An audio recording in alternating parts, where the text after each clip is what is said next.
المكتب التعاوني للدعوة والإرشاد وتوعية الجاليات بأبها. السلام علیکم ورحمۃ اللہ وبرکاتہ.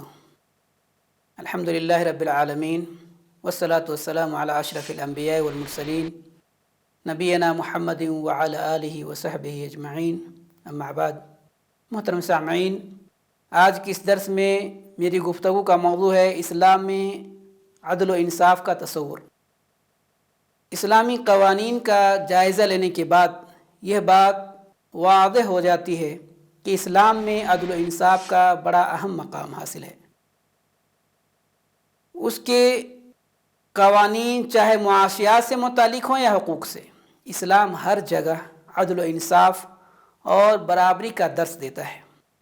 آپ یوں کہہ لیں کہ ایک زندہ انسان کے لیے جس قدر آکسیجن کی ضرورت پڑتی ہے، نفاذ اسلام کے لیے عدل و انصاف کی اتنی ہی ضرورت پڑتی ہے، کیونکہ قیام عدل کے بغیر اسلامی نظام کا کوئی بھی جز صحیح صورت میں نشو و نما نہیں پا سکتا.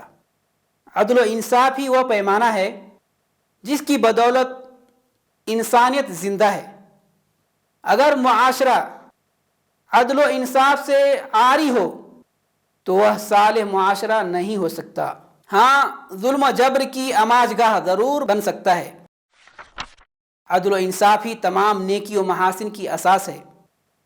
عدل و انصاف ہی سے انسان زندگی کا لطف حاصل کر سکتا ہے، ورنہ اس کے بغیر معاشرہ دہشت و درندگی کا اڈا بن جائے گا. عدل و انصاف کا جذبہ ہی وہ جذبہ ہے جو انسان کو بلندی کی طرف لے جاتا ہے. یہی وجہ ہے کہ اللہ رب العزت نے جہاں اخلاقی اور معاشرتی احکام کو بیان فرمایا ہے، وہیں عدل و انصاف کو بیان فرمایا ہے.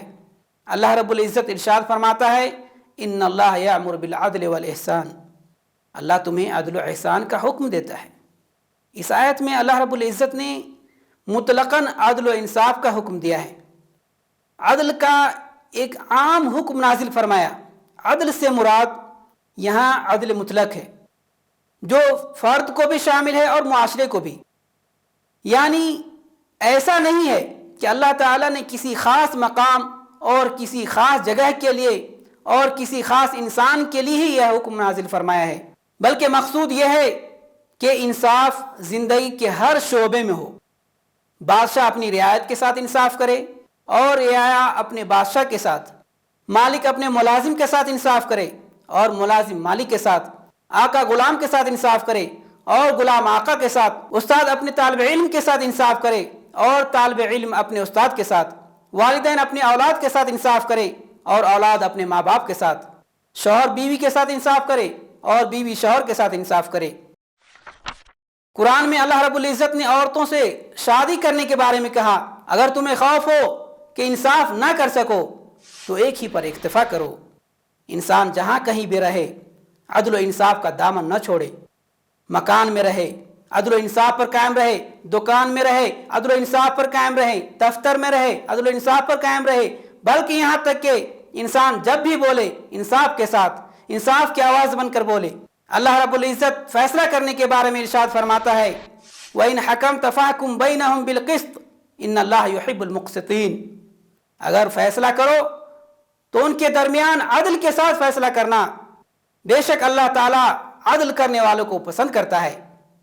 اسلام میں عدل کا تصور ہماگیر اور آفاقی ہے اور اسی پر پورے دین کی بنیاد ہے. قرآن کریم میں اللہ رب العزت کا ارشاد ہے، وَاقْسِطُوا إِنَّ اللَّهَ يُحِبُّ الْمُقْسِطِينَ. اور انصاف کرو، اللہ تعالیٰ انصاف کرنے والوں کو پسند فرماتا ہے. عدل کے حوالے سے حضرت ابو بکر صدیق رضی اللہ تعالیٰ عنہ کا وہ خطبہ معاشرے کے ہر با اختیار کے لیے مشعل راہ ہے، جس میں آپ نے یہ فرمایا کہ تم میں سے ہر ایک میرے سامنے کمزور ہے جب تک کہ میں اس سے کمزور حقدار کا حق واپس نہ دلا دوں. اللہ رب العزت قرآن مجید میں ارشاد فرماتا ہے، وَإِذَا قُلْتُمْ فَعْدِلُوا وَلَوْ كَانَ ذَا قُرْبَى. جب بولو انصاف کے ساتھ بولو، اگرچہ عدل و انصاف کے لیے تمہیں اپنے عزیز و اقارب کے خلاف ہی بولنا پڑے. عدل و انصاف کی راہ میں عموماً دو چیزیں رکاوٹ بنتی ہیں. عداوت اور قرابت، یعنی انسان کبھی کسی قوم یا کسی فرد کی عداوت اور دشمنی کی وجہ سے ناانصافی کر بیٹھتا ہے، یا پھر اپنے کسی رشتہ دار کی وجہ سے ظلم و ناانصافی کرتا ہے، اور اس سے بھی کٹھن منزل اس وقت آتی ہے جب کہ عدل و انصاف کی زد میں خود اپنی ہی ذات آتی ہو۔ لیکن مذہب اسلام نے ان دیواروں کو گرا دیا اور اپنے ماننے والے کو یہ تعلیم دی کہ عدل و انصاف کی ترازو اس قدر مضبوط اور برابر ہو کہ سخت ترین نفرت اور شدید ترین محبت بھی اس ترازو کے کسی پلڑے کو جھکا نہ سکے۔ اللہ رب العزت نے ارشاد فرمایا، خبردار کسی کی دشمنی تمہیں اس کے ساتھ ناانصافی کرنے پر آمادہ نہ کرے۔ غزوہ بدر کے موقع پر دوسرے قیدیوں کے ساتھ نبی اکرم صلی اللہ علیہ وسلم کے چچا حضرت عباس رضی اللہ تعالیٰ عنہ بھی گرفتار ہوئے تھے۔ قیدیوں سے فدیہ لے کر انہیں رہا کیا جا رہا تھا۔ فدیہ کی رقم 4000 درہم تھی، لیکن امیر ترین لوگوں سے اس سے بھی کچھ زیادہ رقم لی جا رہی تھی۔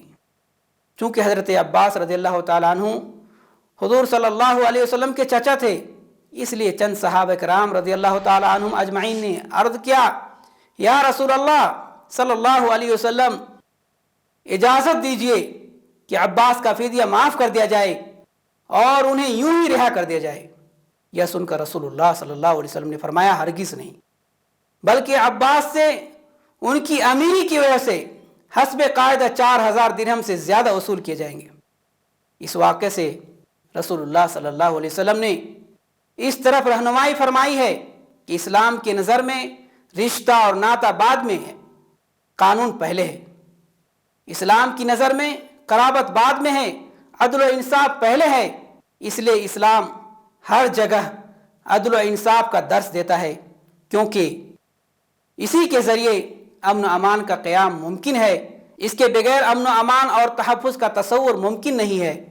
اور جب کہا جائے کہ اسلام امن و سلامتی کا مذہب ہے تو یہ بات بھی ذہن نشین رکھی جائے کہ عدل و انصاف کے بنا امن و امان کا تحفظ ممکن نہیں۔